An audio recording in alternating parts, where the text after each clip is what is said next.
From Careco TV, one of the longest running outdoor programs on television today. Exploring the country and the coast in search of adventures. From the mountains of the great Northwest to the shores of the Atlantic Ocean. This is Americana Outdoors, presented by Garmin. This week on Americana Outdoors, well, we're joining Wade on yet another hunting adventure from his South African journey. But first, we're staying stateside at a local Texas lake at Valley Lake Ranch as Wade and his good friend Clark Wendlandt head out for a fun day of topwater fishing. Getting up early in the morning in the summer and thinking you have nothing but topwater tied on is about as fun as I can think. I mean, when it's hot, I love getting out there early and throwing something on top. I mean, it may not be the best way to fish. We don't have any idea, but at least you know that you get that adrenaline going and you might catch one on topwater. You get one or two bites on topwater and you feel like you almost sometimes had a successful day. Yeah, absolutely. I mean, and I mean, everybody likes topwater, and there's so many different classes of topwater, and so it'll be fun to see what they're biting on. And the first catch of the day goes to Wade with the Spro Flappin' Frog 65. We'll find you a flapper. But you got started anyway. Oh, yeah. Take long. Like I said, one or two bites of topwater, you feel like sometimes you've had a pretty successful day. You know, Wade, a lot of times one thing you think about when you're throwing topwater, and you're kind of thinking of, all right, well, what bait's going to get the most bites, but also what bait can you fish through it? Yeah. You know, because it's got that scattergrass. So, you know, in this situation, you're kind of throwing a little bit of a flapping frog, and I'm actually able to get this patrol or plopper style bait through it just fine. Now, on the topic of choosing which topwater baits to throw, another tactic to consider is what type of line to use. Let's ask the pros what they think. Fluorocarbon is not the right line to throw topwater with because it'll actually sink a topwater, but between braid and mono, I mean, some guys, I still got buddies that swear by mono. I've kind of gone to braid on most of mine. I still throw mono on my poppers. On your popper? I still throw it on my popper. I like the action. I feel like I can cast it better. Right. But I throw a popper on 10 or 12 pound test a lot. Right, you know, I don't throw it on real heavy line, but out on doing something like this with this much grass, I think you're making a big mistake not having braid, don't you? Yeah. And it's so easy to set the hook. I mean, you just don't have to, it's not a big ordeal. You know, you just basically pull and you got him. Today's braid though, I mean, you look at some of the stuff the Sunline has that we can cast so far. You know, years ago, there wasn't a lot of braids you could do this with. It just blow up. And, no, they're designing stuff to be able to fish a frog at long distances. I got him on the old frog out there though. We can throw her to the left now, right over there. Yeah. I'm really trying hard, but I got everything all tangled up. This was our best chance of a quick double right there when they're schooling.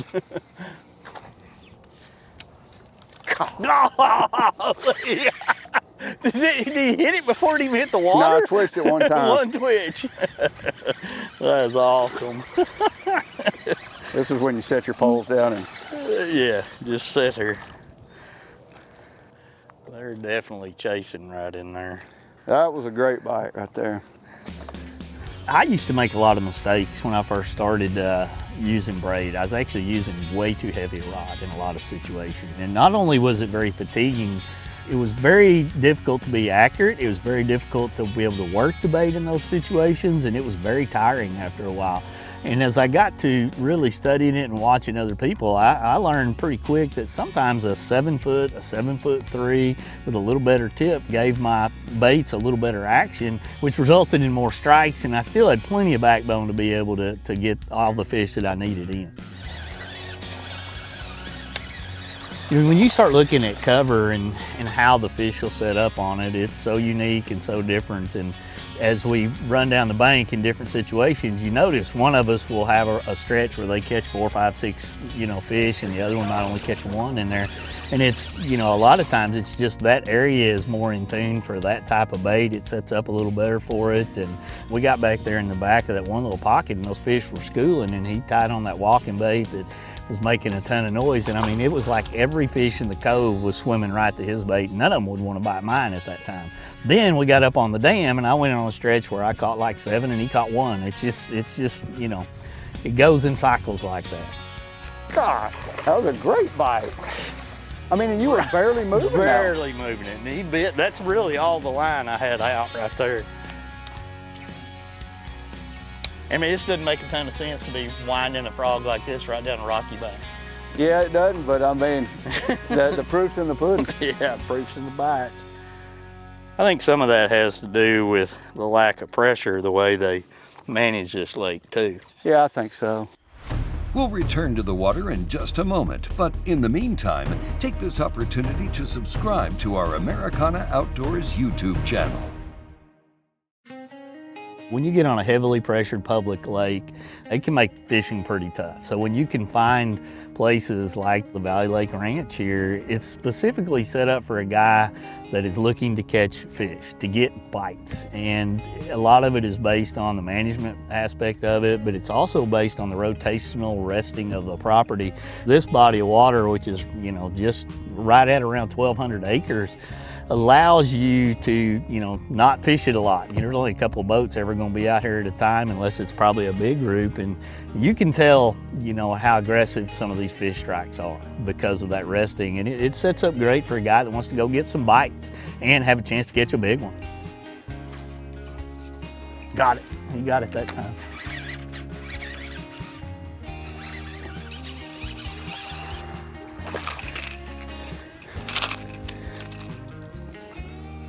That's a good one, though. That first bite was just amazing. Wade has not stopped to even look at my fish. Oh, you nice did look. It is a dandy. That was a good bite.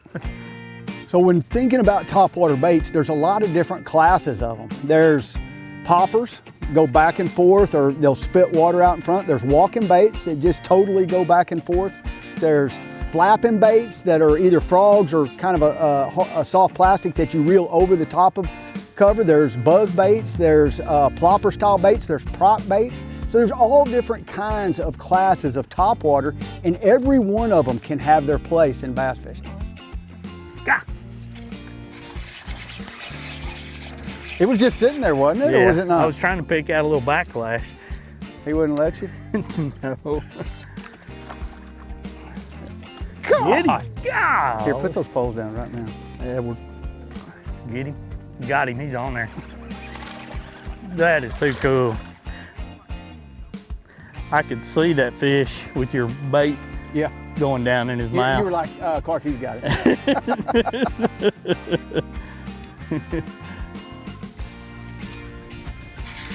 That one got it, he's a little better.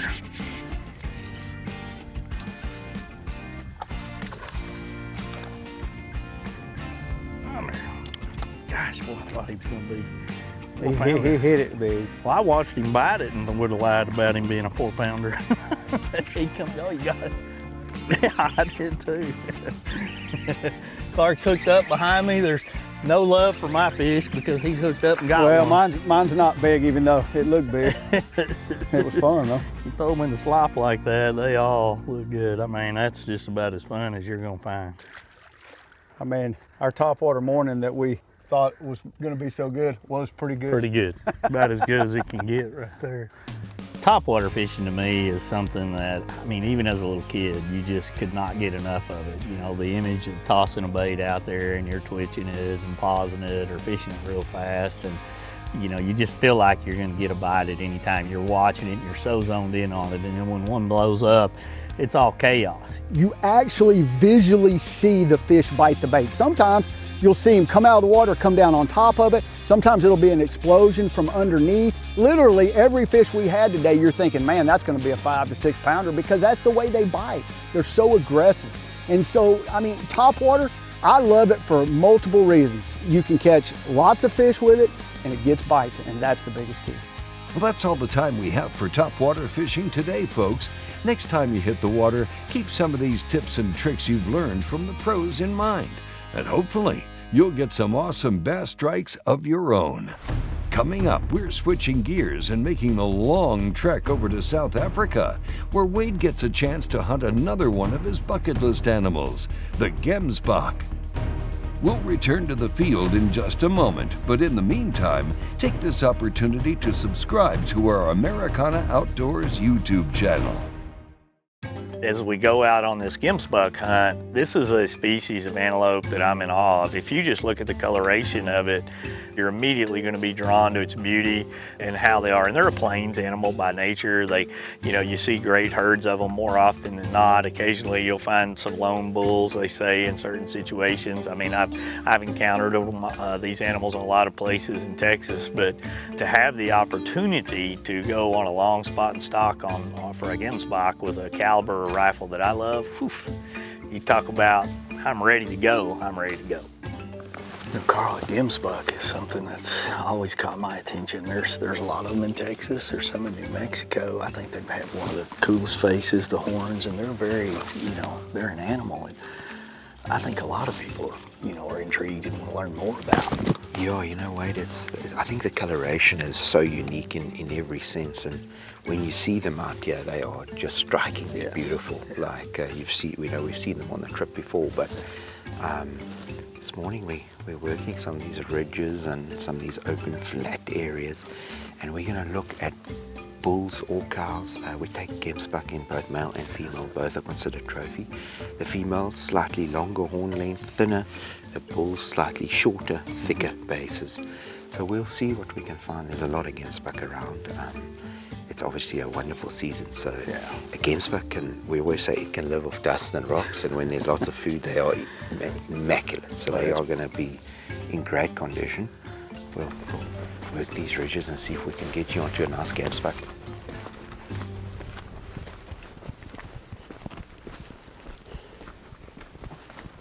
When we go through here, just keep a good eye open for that tan colour, because it could be that a lone bull's feeding here. The tracks aren't fresh, but it shows there's constant. So Carl's working his way down this little 2-track, and he's pointing out and telling me that there's some occasional Gemsbok tracks, but he has already spotted some, I don't know, probably 37 miles away, knowing Carl, because he thinks that's anything within 37 miles is probably an opportunity. I'm teasing. We're going to cover some ground to get across to these flats to get into position. And as we get to where the Gemsbok now are, because we haven't seen them in about 15 or 20 minutes probably, all of a sudden him and G are kind of whispering and talking and oh yeah, and pointing around, oh yeah, and looking at everything. And I pick up the Gemsbok kind of way off in the distance, and I'm thinking, I think they've moved based on my best assumption of what we're talking about. And he goes, hey, got some good ones down there, but we're gonna have to crawl. I want to hunt an animal that doesn't know I'm there. The minute an animal knows I'm there, it makes it very challenging for me to judge, number one, and number two, for you to get comfortable without pressure. So what I want to do is I want to walk from very far. I want to go into the zone of that animal, and I want to do it in a manner that if I can, I stay out of the sun. I want to work with the shadows of the bush. I want to use the brush line I can use. And if it comes to it, we got to get low. And what I do is I get flat on my bum, and I basically just scoot along like you did when you were 6-7 months old. You can actually cover ground with a lot less pain. People are able to go a lot further, stay lower, because the minute you bent over and the knees start hurting, what happens? Guys start bending up and they start pushing the envelope. So for me, I find that once you're on your backside, you stay on your backside. And it's fairly easy to lay down backwards if you need to get even flatter.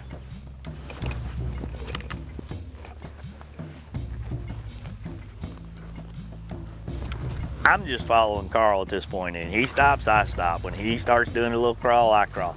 The only negative about this crawl is he keeps saying 20 more yards, 30 more yards. Well, we're already on like the 4th or 5th time that he said that. And in my math, and granted I went to school in Oklahoma, and we may not have had the best math teachers back then, but when you do this 1 time, that's 20, 2 times, that's 40, 3 times, that's 60, 4 times, that's 80, 5 times, that's 100. So that's, we've already covered more than 20 or 40 yards, but I think he's just trying to keep us motivated. There's another bush, we're going there. And I'm thinking, we're way past 20 and 40 and 60 yards now.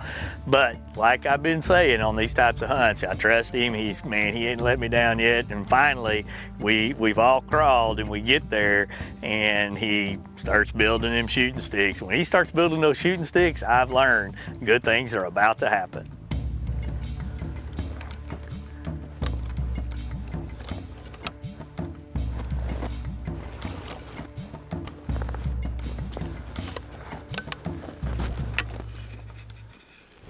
We'll return to the field in just a moment, but in the meantime, take this opportunity to subscribe to our Americana Outdoors YouTube channel. Put your gun up for me. Let's reach this thing up. That one that's gonna come into the clearing there. Let me just check for you. Yeah, that one. Now you see it. Okay. Take it on the shoulder. On the shoulder, take your time, squeeze it off on the shoulder. Squeeze it off. Great shot. World class. Done. What a crawl. Are you whipped yet? Now that was a heck of a lot easier than that wildebeest walk. I can see its backside there. Its backside. Yeah, let me just keep quiet. Let me just watch it there. The one flicking his tail. There, he's moved right there. That's it there. If you want to put one on the shoulder. Okay, just squeeze it off up with that leg, partner. Great shot. Great shot. The first shot was 100%. I could see it's down. I mean, blade coming out the nose, but I'm not going to take a chance. No. It's a smart, old cow. Anytime you can put another one in, you put another one in. Put another one in for safety. Well, what a stock, sir. our hands are red. Look at your hands. You got to see this, guys. Come check this out. That is the dust of Africa in every crevice on that hand. It's now with you. It's now with you, man. And no cactus. I saw you catch one of those cactus. I didn't want one. You got two? Oh no, I was like, man, if I can make it without cactus, this is going to be a successful hunt. Yeah. Well, I've always dreamed of it at Gemsbok. I mean, that was one of my bucket list items, you know, that I've always wanted. Top 5 for me. Yeah, we can be very chuffed with that ancient old Gemsbok. It's an old cow. She's nice and wide, so I know you're going to love it. And it just worked out well, right? Yeah. But got right in this perfect little opening. Little opening. Yeah. Wait. Okay, she's bucket list right there. Bucket list, partner, and hunted in some magnificent terrain here this morning. This is a grand old Gemsbok cow. It's like at this age of their lives, you've got the hair thinning already. I mean, we're still in great summer conditions. It's just such an old female. And if you look on the bases here, you'll actually see the crimping. So this is huge secondary growth. I mean, this is as ancient as a Gemsbok's going to get. Not even sharp anymore. Yeah, no, I can see that. Which is what you like to harvest. If you take a mature animal and an older animal. 100%. And like I said to you earlier, the importance of taking both male and female with Gemsbok has made them even more sustainable. They're popular species for our landowners to have here, naturally occurring, and they make for great hunting, like we experienced this morning. But the added bonus of harvesting both male and female makes that a very good. You can't just take one of any species and keep the herd healthy. Correct. It's just an impossibility. Well, that was a great stock, one I've got the dirt embedded into my hands for my flight trip home. I might not wash them. Perfect. Many memories in those hands. The whole time on the plane, I could look at it and think, what a great trip. Yeah, no, congrats, man. Beautiful Gemsbok, and thanks for sticking with me this morning. That wasn't easy. No, that was good. Well, it's not supposed to be easy every time. Yeah, no, awesome. Thank you, girl. As we wind down from this epic hunt, here's Carl with another example of just how ancient this Gemsbok really is. Well, Wade, you can see when I said old, I really meant it. I mean, these are like corn kernels. They've sunken into the gum. I mean, this Gemsbok well over 10, 12 years in age. And also to take a cow out at this age, she's done her bit for the genetics and for the growth of the herd. And she's not breeding anymore. She's done, and for us to be able to then get a value out of her, that's how sustainability works. That's right. It does. There's got to be a value for people to want to have them on their property. Absolutely. You know, when you look at Gemsbok as a whole and their beauty and their distribution and what they mean, they are truly an animal that is something that if you come to South Africa, everybody's going to be drawn to, everybody's going to look at. But always keep this in mind. If it wasn't for their hunting value, whether they're here in South Africa or anywhere else in Africa, or whether you find them in Texas, there wouldn't be any more of them. And that's why it's so important when people come and hunt them at all the different places, people understand how key that these species are to sustainability for all of the properties at so many different levels. Congratulations, Wade. We've loved tagging along on your South African safari adventures, and this Gemsbok is one for the record books. Hey, thank you for watching, and join us next week on a new episode of Americana Outdoors. Americana Outdoors is a Careco TV production.